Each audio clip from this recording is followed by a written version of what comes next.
外道不能进入。如果是对真实正法和上师其邪见类似外道种性的那些人，也没有空闲如理修持正法。例如善心比丘，虽然承事世尊25年，但是对佛陀无有丝毫信心，微生邪见，最后于花眼中堕为恶鬼。那么这个方面来说到，就虽然在藏区来说到，就没有真正的外道的存在，但是呢，就是对一些就是相当就是对自己的没有对佛法以及对上师善知识嘛起邪见的那些人，或者是有些人就是因为实践的这种执着，然后就是在传承之中来说的，也是有太大的那种我排跟他排的这种分别念的这些人来说的话，也是会有点危险。像比如说你对我排有信心，但是对他排有太多的那种怎么说呢分别念，而且是说一些他排的就是不好的一些方面的那些来说的，也是同样就是邪见者。所以就是我们平常都是必须得要知道，一个修行人对这种传承之间的这种看法，我们怎么样的去针对佛教的各种各派的这些这个怎么说呢一个分别，我们从一个如法的角度来说到怎么去看怎么做才是最圆满。如果是这样的问题的情况下，主要是释迦牟尼佛的教法都是我们可以依靠的，都是我们就可以值得尊重的对境，而且是应该有尊重，应该要有尊重的一个对境因为我们当初皈依的时候，皈依佛、皈依法、皈依僧皈依佛就是皈依所有的佛那么皈依法就是释迦牟尼佛的所有的教法，那么皈依僧就是一切大乘的僧众，对于我们大乘佛教的一个这个皈依者来说的话，就有这些条件。所以这个当中来说到，现在我们这个世界上，小乘、大乘密乘、金刚乘，有这种的一个不同层次的分别，就是整个的佛教就是有九乘所内的一切的佛教都是我们这个尊敬的对境但是我们修持的时候呢，在各自有各自不同的这种传承，能够可以自己接触的这个法门是自己最有缘分的，整个的佛教就是跟你有缘的，因此你就成为了释迦牟尼佛的弟子。那么这些成为了弟子以后呢，你要怎么去修持佛法呢？就像你们去上学一样，有些人跟这个学校有缘，有些人跟这个学校有缘，同样的一个中学生或者小学生，但也是你要去各种不同的学校，是你自己所居住的这个区域有关系的，这也是一种因缘。就像这样的，你就上这个小学，但也是不用以为其他的小学不好，这里没有好与不好，小学都是同样的。但是你就是有缘的小学就这里，你就珍惜他的课程就可以。就像这样的道理，你今天接触的就是藏传佛教，你完完全全就是要去学藏传佛教，但你根本不需要根本不可以怎么说呢那个对汉传佛教或者是在小乘佛教起任何的邪见之心你们不要以为是藏传佛教才是最好，汉传跟小乘那些就根本就不是什么好的这种教育。如果有这种想法的话，你就是变成比较接近邪见者，所以就是在造业。修持藏传佛教在做功德，但是也是对其他的这些汉传跟小乘起邪见呢，就是一直不断的在造业。所以到最后你的业比较重还是善比较大，这就不好说那如果你是今天是修持汉传佛教的一个人来说的话，同样就是你跟这个有缘，但是你不能跟藏传佛教或者小乘佛教起任何邪见之心。一旦起了任何邪见之心的时候，那就是你就违背了佛法的这个规律，所以就非常非常严重的造业。那么在藏传佛教当中来说的话，也是有四大教派，主要的就是四大教派，也有分别的话也是有更多的派系，但最主要呢就是在四大教派当中，无论你在尼玛也好噶举也好，萨迦也好格鲁派也好，都是同样的。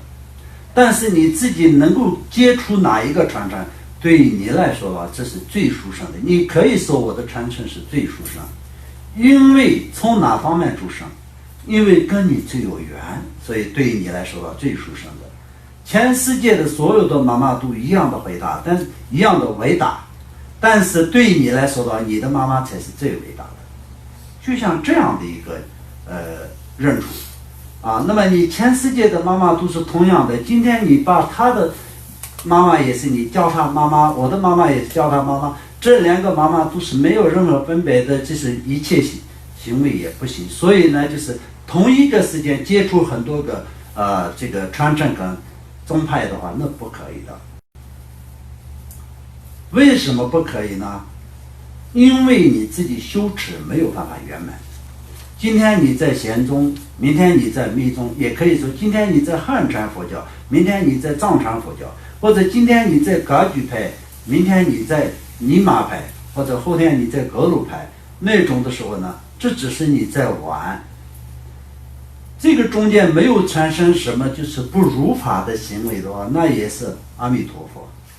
那如果是一旦产生了不如法的行为，或者是违背一些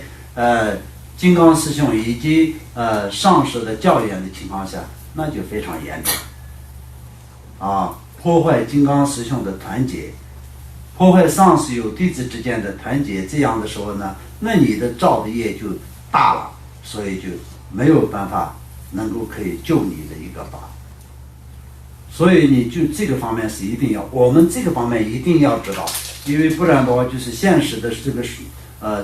怎么说呢？那个修行人的这个修行的圈里面，这种事情比较多。因为你们所有的人呢，就是虽然有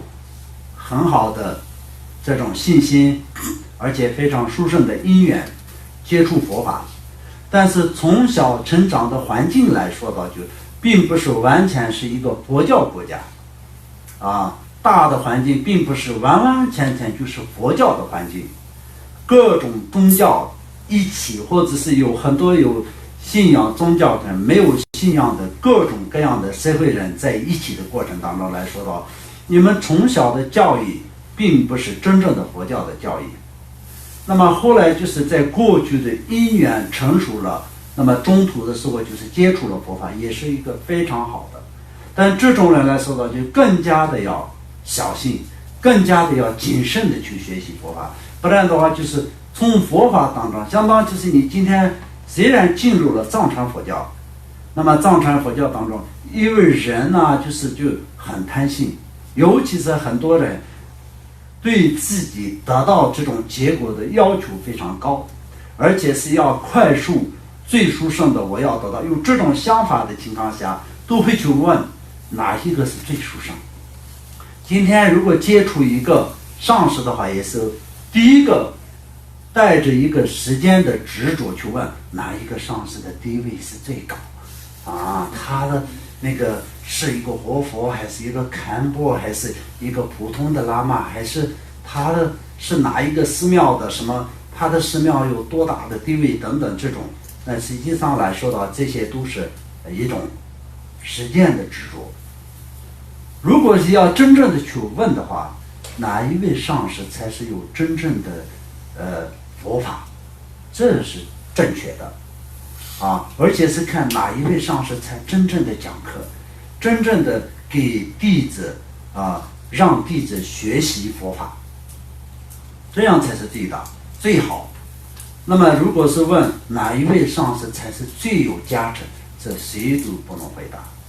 哪一位上师的见解最高，这也没有办法知道的，谁都没有办法知道。当然你可以自己认为，就是一种静静的清净的那种观想，就是静观的一个状态来说的，你认为我的上师的成就是最高这个来说的话，对你自己的一种对上师的信心，而且是对你自己的一种修持的这种修持静观性的一个纲要，真正需要的一个。但是真正的任何一个人没有办法判断说这个上师的成就才是最大，这个上师就比较没有成就，谁都没有办法说的。因为这个来说到，就佛陀也所讲，达到佛陀一样的成就者，已经得到佛的国位的人，才能够可以知道他人的成就。除了这样以外，任何人不能判断，不能决定他的成就跟他的如法与不如法的行为。我们在肉眼上看到的，有些上师的行为如法，有些上师的行为不如法，不好说。因为我们世间轮回中的一切法，都是一种幻觉之中显现出来的。什么原因显现出来的？因无明而显现出来的，不是因智慧而显现出来的。所以就是一切都是不可靠的，一切都是假的。但我们从这个假的里面都做不出来，自己都已经从这个假的里面，从这个玄现里面那个实现里面做不出来，而且一直不断的在痛苦，一直不断的在这个执着的一个这样的众生来说到，没有办法分辨一个修行人的他的行为如法和不如法。虽然你认为他不如法，但是他有他如法的地方有些行为你觉得不如法，但是他可能这种行为也是可以利益到一些人的时候，也是有存在的。所以任何一个人没有办法判断任何一个人的行为是如法以及不如法这两者。那么最主要，我今天在这里最想要说的是什么呢？我们对任何一个其他的传承跟这个教派方面不能起任何邪见，不然的话我们成为邪见者。那么我们今天在这里所讲的就是非常清楚的在邪见者呢，就是不在下面人生的范围里面，18种下面的这个条件之内，他不居住这个条件，不居住这个条件的利益坏关系来说的话，就不居住这个条件就根本就不能修持佛法。你形象是在修持佛法一样的，但是你内心当中不居住这个条件的话，你不是一个修行人。所以一生当中的你修行的影响就对你不起任何作用，反而也许可能不如法，因为你接触佛法的原因，直接堕入三恶趣的因缘都会有可能出现的。所以这个方面我们必须得要自己要行为如法，自己的那个怎么说呢，思想里面的这种怎么说呢，思想要调伏。所以我们第一个是这个，对其他的传承不能起任何的邪见，这是一个。另一个来说的话，还要跟你们大家讲的就是，你们在接触的传承、修持的这个传承以外，其他的通通就不需要接触。那么接触了太多的，为什么这样说？因为我就出来弘法这么长时间里面来说的话，就多多少少有了解居士们的行为。所以呢，有些呢今天在这个派，明天在那个派，这样的情况下，中间自己就做不到善事，而且会造业。那么你已经接触了藏传佛教，那你再要去跟那个怎么说呢，汉传佛教学习，这需不需要？你如果是能做得到精进观相、如理如法的话，当然可以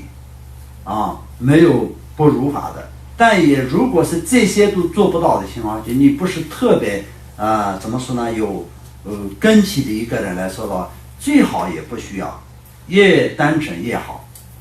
那么你如果是觉得汉传佛教才是最殊胜，那你就是跟这个有缘，所以是不是要不取不去接触藏传佛教的话，是不是少了一些做功德的机会？这样想的话，那这也不需要的，因为你就是主要是在哪一个传承里面，真的要根深蒂固的就修持学习，而且是依止了一个上师以后，你就依教奉行，在一生当中跟他学习，目的是生生世世没有成佛之前都是跟他修持。有这样的一种想法，而且是坚持到底的话，你就如法了，而且是你已经做到了该做到的事情，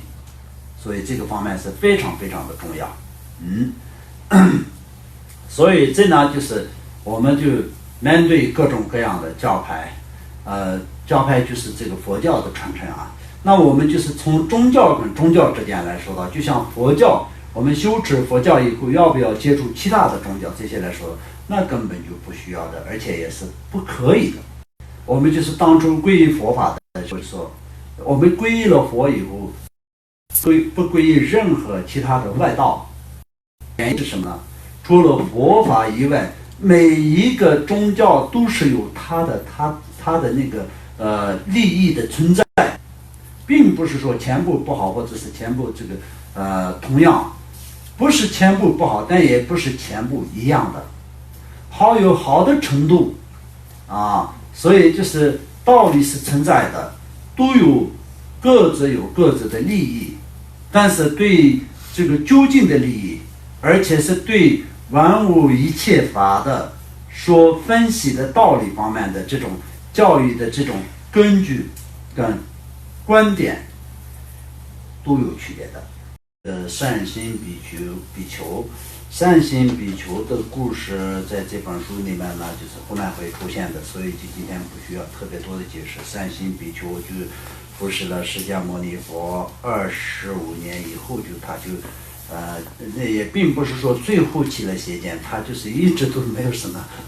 太大的信心，学习了佛法呢，就是学了很多，但是也是一直都因为太接近了，所以一直在佛的跟前的时候呢，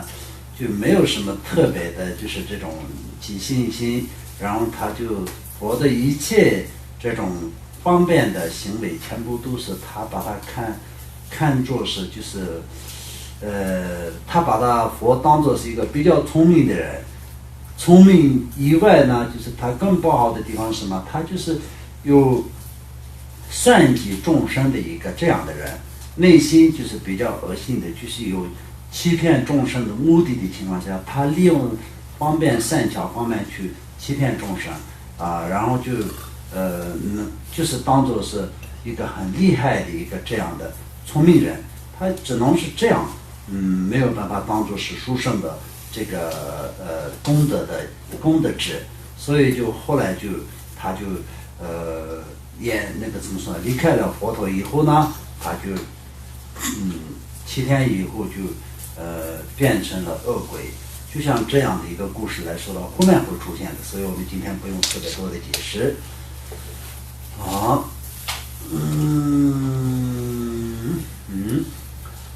佛不出世即使转生于无佛出世的暗界中，如果生于佛为出世的空刹中，则连三宝之身也听不到了，远离正法的光明，所以也是无暇之处。所以这个方面来说，就佛陀没有出世界的这个界来说到就暗界，所谓的界就是光明界跟黑暗界还有那个边界等有这种的说法。那么现在的这个界来说到就是贤界所以就叫这个怎么说呢？这个界中呢，就是会出现1000尊的佛，所以就是贤界前佛。那么在贤界前佛的这个世界的这个界的修持佛法，我们现在修持的就是释迦牟尼佛的佛法，所以就是非常殊胜的一个界。所以除了这样的一个光明界跟贤界以外，在暗界就是黑暗的界，这种时候出生的话，就连一个不要说是修不修行，连一个三宝的这个名声都听不到的。所以就这种时候都没有什么可以修持佛法的机会。那么我们在轮回的过程当中，过去有没有遇到过那种案件？那是肯定有的，已经是我们无数次的这种光明界也好，安界也好，都已经是经过的。但是我们今天才为什么能够可以修持佛法？因为众生的因缘就是这样的。有佛法的界是很不容易，但是这个当中我们能够可以接触佛法是更不容易的。所以我们要知道，所谓的下满人生是非常的珍贵，非常的重要。我们佛教徒所讲的，我们佛教徒很有福报，很有福报接触佛法时，实践人往往想到就是实践的福报，就是金钱那些，就是金钱跟财富那些，都是说很多人都说印度人很穷，所以呢就是佛法是在印度，是不是只有很穷的人才接触佛法，或者有佛法的地方都很穷是吗？有这些非常那种低级的问题也是常常存在的。因为接触了汉族的人以后，那么在很多那个汉人对我也问过，那这些是什么？是不是学佛的人？不是学佛的人，认为是比较具有文化的那些汉族人作为一些大学教授什么就是一些企业家的大的那种老板或者是一些政府官员，普通人不会这样玩的。那他们呢就是自己没有信仰，但是呢他们认为呢所谓的宗教，所有的宗教跟实践把这些的概念都掌握在自己的好像书中的，有这种相当就是他的智慧呢就把整个都是全面性的了解了一切道理的这种认为者，这种人问的，不是普通人问的。他们自己认为呢自己就是非常聪明的，历史也好，什么都是他们自己就是掌握在很清楚的在掌握的这样的一个对自己的这种相当也是有这种评价的人。那当然他们对时间的文化来说的话，就相当就是有学问的人，所以就是很多历史也是看过的，很多宗教的一些观点各个方面也是看过的，或者是学过听过的。但真正的从我们刚刚所讲的一样，内心能够可以调升吗？就并没有的，没有办法产生任何的这种解脱的功德是真正的功德，或者是轮回的这种痛苦是真正的痛苦，没有办法这种利益感这种痛苦的分别的，而且更没有什么因果的这种概念。那么如果是这种人是有多少，就是这个整个世界的人类当中，这种人是非常多的。那么他们呢就是也有一些是行为非常好的，做人做得很好的，而且也是有一些怎么说呢怎么说呢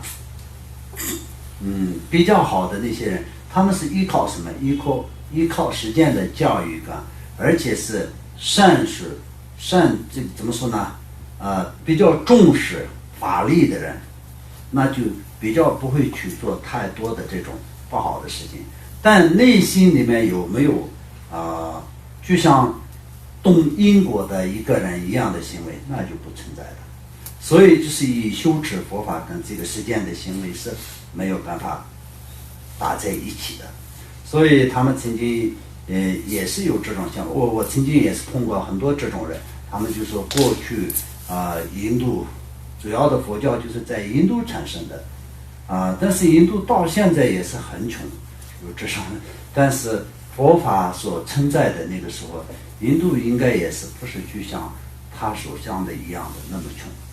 但是印度到现在来说吧，也是不算是穷。印度有很多穷人，就是要钱的乞丐，但是这些来说的话，就并不而且给他们粮食，然后就是给他们地，让他们种地。所以就是春天要种下去的那个地里面那个种子，那相当就是在各种粮食都需要种子嘛，给的时候呢，他们把种子拿过来偷偷的卖给藏族人，他们自己去要钱，不会去耕地。原因是什么？从爷爷的爷爷时代都是这样，我们就是喜欢这个生活，没有更多的追求，所以这些来说就并不代表一个国家穷跟一个国家富有，没有把它这样形容，因为这也是一种众生的因缘。那么佛陀的这个教法也并不是说佛陀所讲的这个福报，并不是说是刚是那个实践的福报。相当来说的话，就是我们佛陀的这个给我们讲的这个教育的最终的利益是完完全全胜过了实践的一切福报。从我们实践的一个很普通的语言来讲的话，就佛陀根本就看不起实践的任何一个福报，只看得起究竟的福报。所以佛陀本身就是一个王子，国王的王子，但是他完完全全丢弃一切这个实践的所有的娱乐感，所有的这些怎么说呢地位感名声，修持佛法，最后得到了成佛。而且他的最终的这个起心动念跟发心也是为了一切众生了脱生死轮回，才去修持佛法，最后得到的成佛。所以我们实践人认为呢，实践的福报是非常了不起的，那只是一个实践人的想法而已，这并不是说正确的。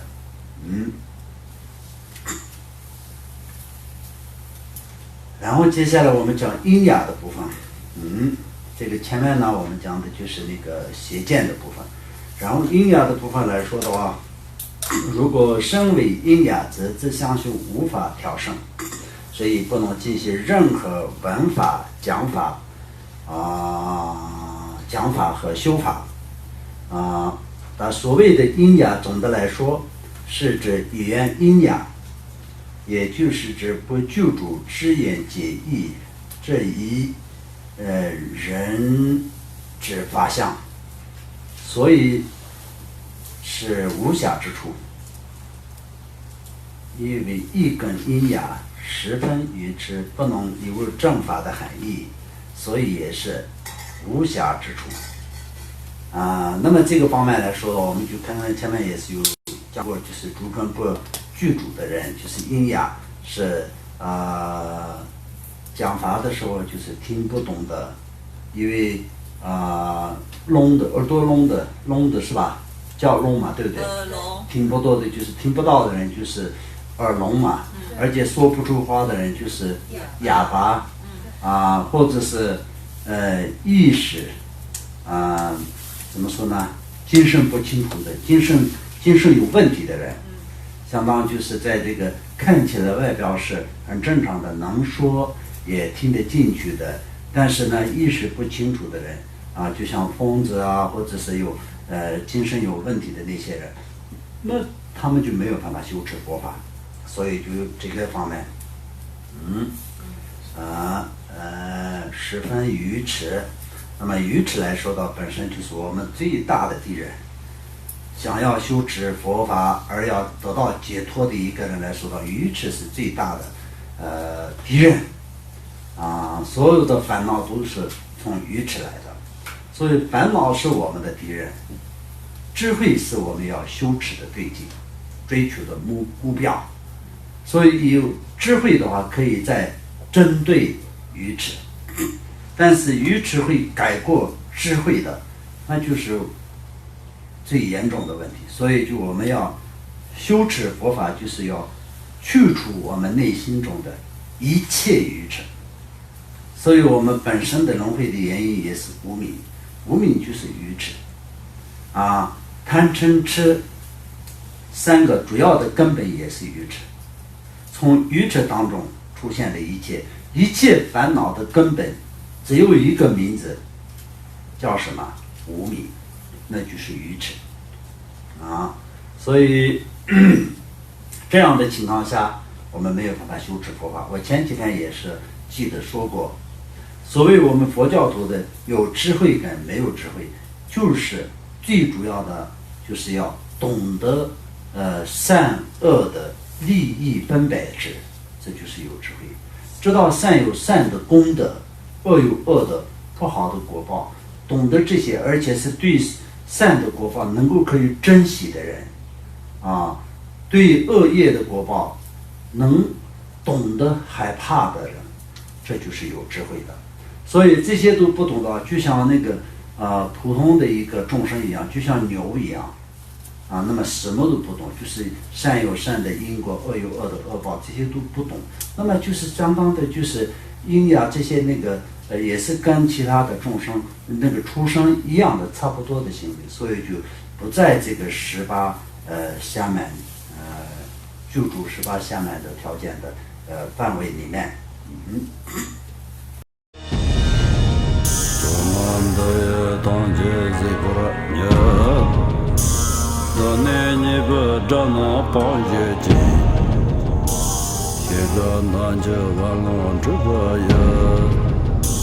资本做人着扛着我